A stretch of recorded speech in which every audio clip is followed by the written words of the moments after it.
ASTM is great for standards, and that is going to be what we primarily use this database for. If you're unfamiliar with a standard is an established norm or requirement. It's usually a formal document that establishes some kind of uniform engineering or technical criteria, methods, processes, and practices. These documents are prepared typically by professional groups or committees. They're believed to be good and proper engineering practices and sometimes contain mandatory requirements. Oftentimes I hear from students that when they actually get into the engineering field, standards become much more important and are required in their work. If you find any useful here, I would recommend you download and save those. Standards can be pretty expensive when you do have to acquire them on your own. Okay, we've been looking up information about the racer, and in our databases we were using terms that actually describe what the racer is and what it does. Lightweight, regolith, excavation have been the common terms you may have seen in the other videos. Well, when we're looking in our standards database, we do have to change that up. So we're looking for standards related to robots,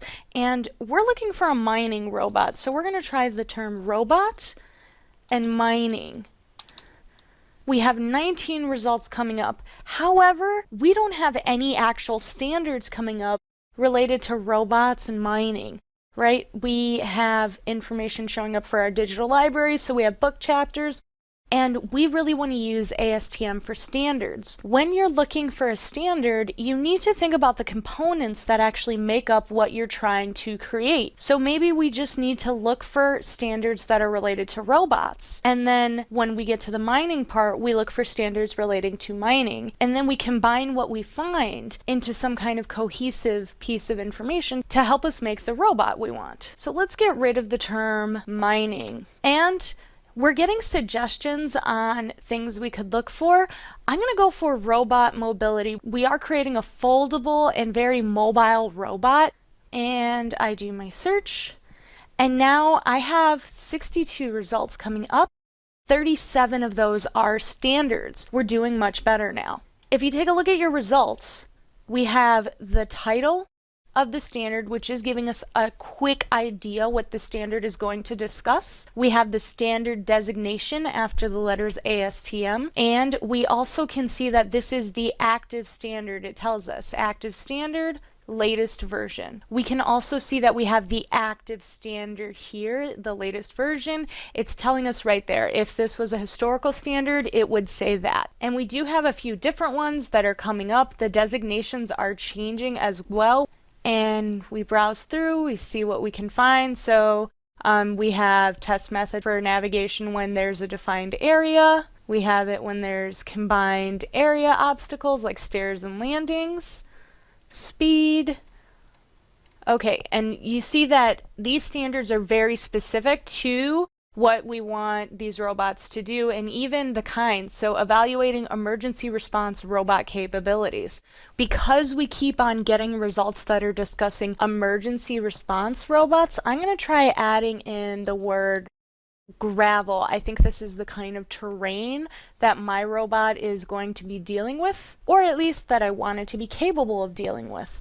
Okay, and so the first result that we have coming up is the standard test method for evaluating response robot mobility, traverse gravel terrain.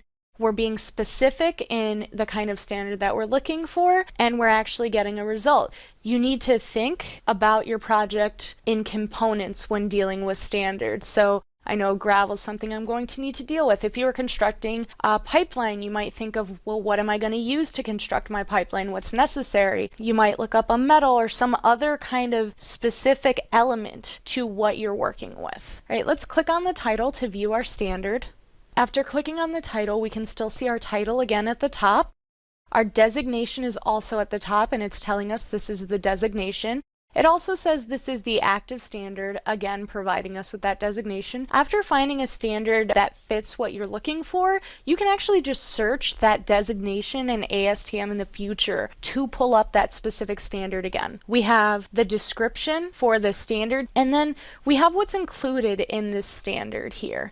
You can download the PDF if you would like to save it to your hard drive. You can share it with yourself or someone else. You can use Cite This Document to start building that Works Cited page if you've decided you want to use this standard in your project. If you scroll down, it'll let you read the entire thing. And if you make an account with ASTM, it'll actually let you add and edit annotations in your browser. And if anybody in your team also makes an account, they'll be able to see those annotations, add and edit them as well. Okay, and if we keep on going, you can see the pictures, and they'll occasionally have diagrams as well to give you a visual representation of what you're dealing with. Okay, we're going to have information tables present, and then you're even going to have calculations present as well.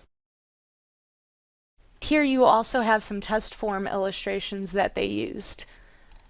And you can use all of this in your project, you just have to make sure you properly cite it. So this is ASTM. If you do have any further questions about standards, I would recommend talking with your instructor. And if you have any questions on finding standards, I would recommend you contact the librarians, and we will be happy to help you. Thank you for joining me.